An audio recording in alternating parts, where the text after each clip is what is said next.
Em quem você tem confiado a sua vida e as suas decisões?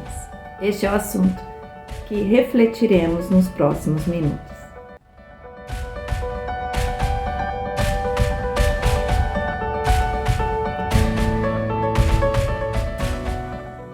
Seja bem-vindo em mais um Devocional Palavra que Transforma. Hoje vamos refletir juntas em um tema que fala sobre o engano. Precisamos decidir confiar algo a Deus e no meio da espera nós podemos nos enganar. Enganar de que forma? Dando ouvidos a algumas pessoas, dando ouvidos a algumas circunstâncias que podem muitas vezes fazer com que a nossa fé seja diminuída. E quando a nossa fé ela é diminuída, o que acontece? Podemos perder a oportunidade que Deus nos dá naquele momento, naquele instante, para conquistarmos algo que está separado para a minha vida e para a sua vida. E no livro de 2 Reis, um livro que conta sobre as histórias dos reis na Bíblia, no Antigo Testamento, tem uma parte da vida do rei Ezequias que nós vamos refletir rapidamente, mas muito importante para o nosso pensamento quanto ao que os nossos ouvidos estão dando a importância.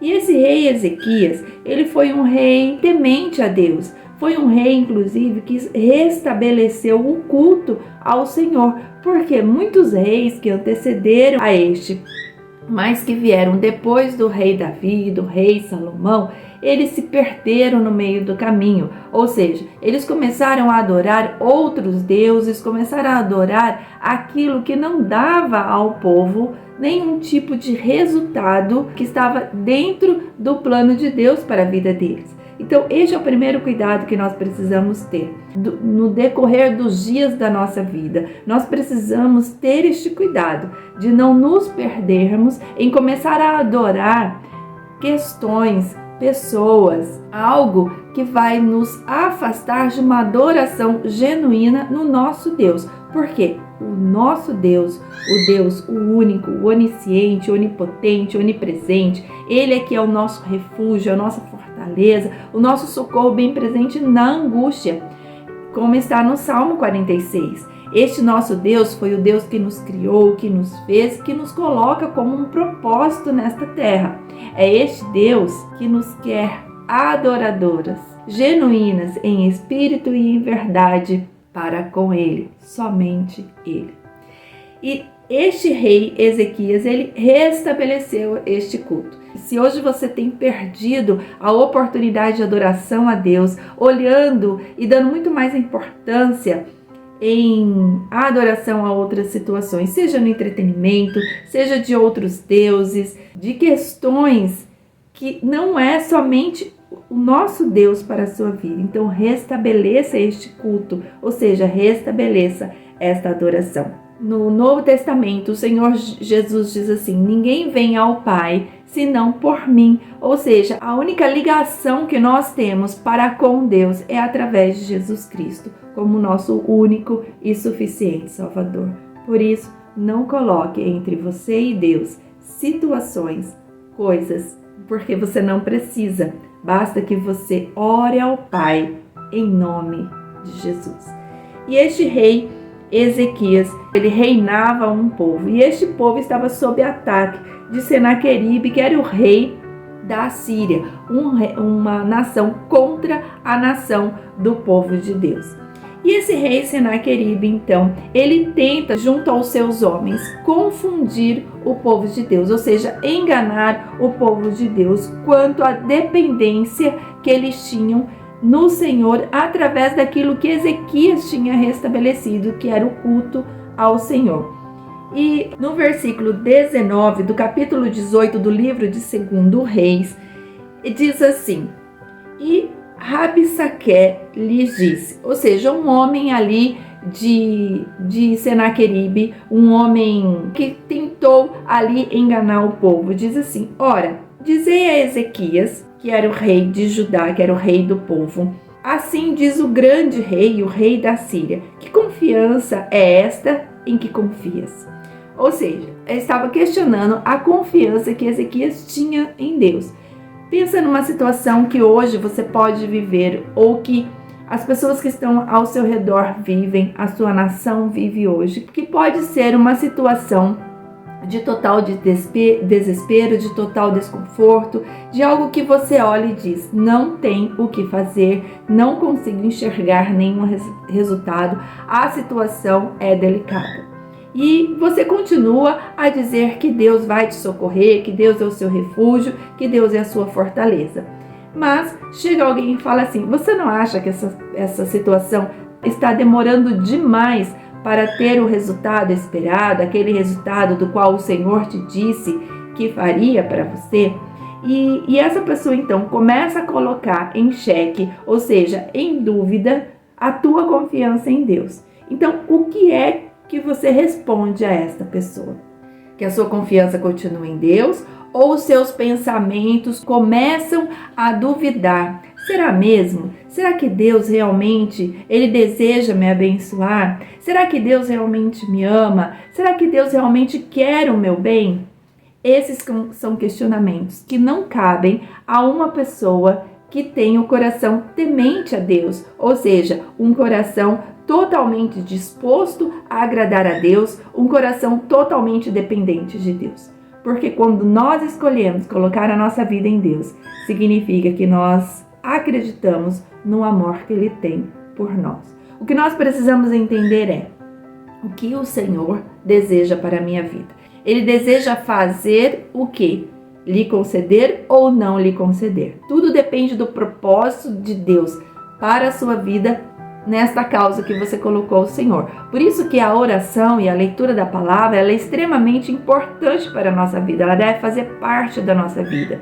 Porque somente assim começamos a ouvir o que Deus tem para a nossa vida e assim não sermos enganados. E estes homens, eles continuam a enganar o coração daquele povo, porque eles falam assim, vocês confiam em quem? No Egito, tipificada como uma nação próspera, mas que usou este povo, o povo de Deus, como escravo. Ou seja, confiar nas coisas que não te trarão continuamente a paz, não te trarão continuamente o que realmente Deus deseja para você. Então você tem o seu coração confiado nas coisas ou no Senhor, como está aqui no versículo 22. Então, estes homens que tinham a intenção de questionar e colocar em dúvida o coração daquele povo que tinham acabado de ser restabelecidos na adoração de Deus, eles colocam as duas situações. Vocês confiam nas coisas ou vocês confiam no Senhor? E no versículo 24, ele questiona mais um pouquinho. Ele diz assim, vocês confiam no Egito por causa dos carros e cavaleiros? Aqueles homens começaram a colocar em dúvida no quê? Vocês vão confiar em algo que não veem, num Deus que vocês não conseguem enxergar, nos poucos recursos que vocês têm para conquistar uma guerra? Ou vocês vão confiar nas coisas que uma nação tem, que são cavalos e cavaleiros, que são objetos, instrumentos para se ganhar uma guerra? Então, o que o Senhor pergunta para mim e para você hoje? Você tem confiado a sua vida ou a petição que você colocou no altar de Deus, acreditando que as coisas vão te socorrer ou acreditando nos recursos que o próprio Deus te entregará para que esta batalha, para que esta causa seja ganha? E ganha na forma como Deus deseja lhe proporcionar e não na forma como o meu coração e o seu coração deseja. Às vezes, nós precisamos primeiramente orar. Deus, existe essa causa. O que o Senhor deseja com essa causa? Tendo essa resposta, Senhor, e agora? Como esta causa será conquistada? E o Senhor pode te dar uma resposta. Não serão nas coisas que você tem visto, mas nas coisas que eu lhe proporcionarei. Então era esta dúvida que estes homens estavam colocando no coração do povo de Deus. Vocês vão confiar nos cavalos ou vocês vão confiar em Deus? E no versículo 25 diz assim: agora, pois, subi eu, porventura, sem o Senhor contra este lugar para o destruir? Ou seja, estava ali agora dando uma resposta de que não há possibilidade de se ganhar uma batalha, de se alcançar o resultado de uma oração direcionada por Deus, sem que o próprio Deus esteja comigo e com você. Havia uma resposta ali de fé, de confiança de que não subiriam a batalha sem a presença de Deus. Tudo que nós fazemos, dos mínimos detalhes até a complexidade de algumas situações, eu preciso que Deus esteja comigo. Eu sou, por exemplo, um tipo de pessoa que eu não saio de casa sem orar a Deus antes para que Ele me livre de todo o mal. E já aconteceu de eu ter feito essa oração e ter colidido com um carro na rua. Então, eu não posso pensar que Deus não estava comigo ali naquele momento. Claro que Ele estava. Ele cuidou de mim, cuidou da minha integridade, poderia ter sido inclusive algo pior. Então, não é porque as coisas não acontecem da forma como você imagina que Deus não está naquele lugar ou Deus não está naquela situação. Estes são os pequenos detalhes do nosso dia a dia, como o fazer um alimento, um almoço, uma janta. Você precisa pedir a Deus: Deus, coloque aqui as tuas mãos. Senhor, hoje eu vou arrumar a minha casa, eu preciso que o Senhor me ajude, que me dê disposição, que tudo aconteça conforme a tua vontade, que não haja nenhum acidente. Em tudo eu preciso ir com Deus, como também em outras situações mais complexas, eu também preciso pedir para que Deus vá comigo, assim como este falou. E ele continua no versículo: o Senhor me disse, sobe contra esta terra e destrói-a. O Senhor vai com você, o Senhor te instrui, Ele fala o que é para ser feito. Ah, mas como que eu ouço a voz do Senhor? Se você tem colocado verdadeiramente a sua vida no altar, aquilo que sobe ao teu pensamento, aquilo que sobe ao teu coração, é a voz do Senhor falando. Tem situações em que eu nem preciso pedir uma resposta. Por quê? Porque eu já li na Bíblia que aquele caminho me levará à destruição. Então, por isso é importante a oração e a leitura da palavra do Senhor. E quando ele diz assim: o Senhor me disse, sobe contra esta terra e destrói-a. Aqueles homens dão uma resposta, desejando novamente colocar a dúvida no coração daquele povo. E no versículo 30 diz assim: nem tampouco vos faça Ezequias confiar no Senhor, dizendo, certamente nos livrará o Senhor, e esta cidade não será entregue na mão do rei da Síria. Então, quando é que o mundo, que as coisas, que pessoas têm colocado dúvida no teu coração, dizendo que não vai dar certo, que não adianta você insistir neste assunto, porque este assunto já tem um resultado decretado como derrota.